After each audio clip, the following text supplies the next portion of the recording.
There are several different ways of combining SAS datasets. Right now I'm going to talk about concatenating and interleaving, neither of which is going to overwrite any observations that you have in either dataset.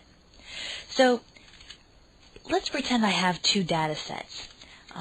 Say I have a red dataset, it looks like this, and then I have another dataset and it looks like this, and I want to put the two of them together.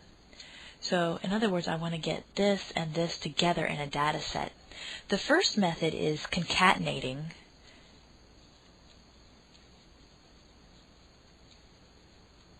This concatenating method means I'm going to take these two data sets and put them together, and in the end, they're going to look like this. I've got a red data set and a blue data set. So, in other words, when you put these two together, they're just going to be stacked, essentially. On the other hand, there's another method called interleaving. And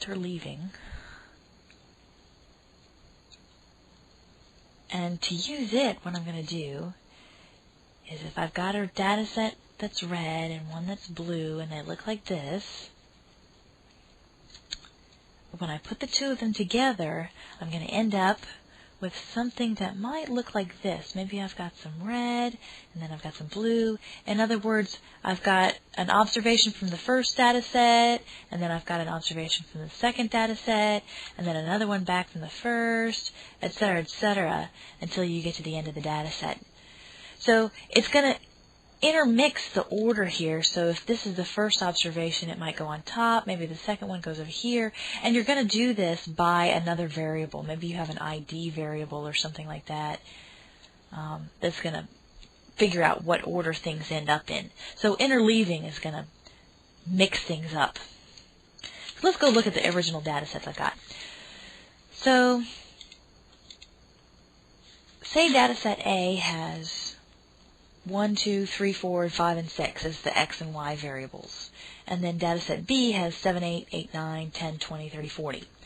So you can see kind of obviously here, when I put these two together, say I run all this through the program, and I want to concatenate them, I'm just going to stack them on top of each other. I end up with a data set that looks like this. So you can see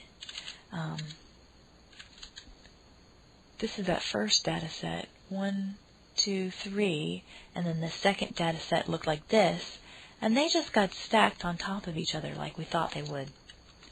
On the other hand, if you want to interleave a couple of data sets, the first thing you have to do is sort by whatever variable you want to interleave. I've picked out the ID variable. As you can see here, this ID variable is 1, 2, 3 for these first ones. You might have something like social security numbers or some other ID variable that you've created, whereas these are 1, 2, 4, and 5. And again, I said you're not going to erase one variable with another. So this observation is still going to be in there. It's just going to be right below this observation. Since they have the same ID, I'm not erasing anything.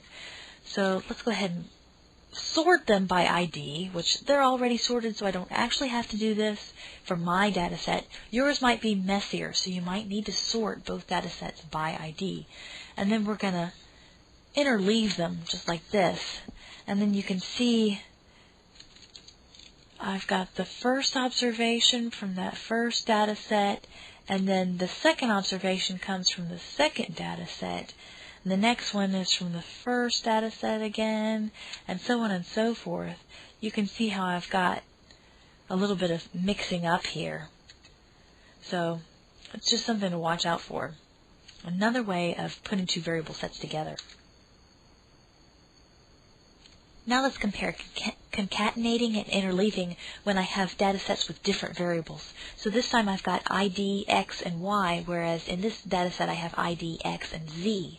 So if I run these two data sets through and then I want to concatenate them, remember I'm just going to stack them on top of each other, I just get missing observations for the variables that I don't have. So that's what it looks like. Compare and contrast that with the interleaving. If I say set A, B by ID, and again, if your data set is mixed up, you're going to have to run a proc sort before you do this. But if I do this, then I end up with one observation from one data set. This is from the first data set. this is from the first data set, and then this is from the first data set, whereas the other ones are from the second data set. It, again, weaves them together like you would think of weaving, since it's just doing this by ID.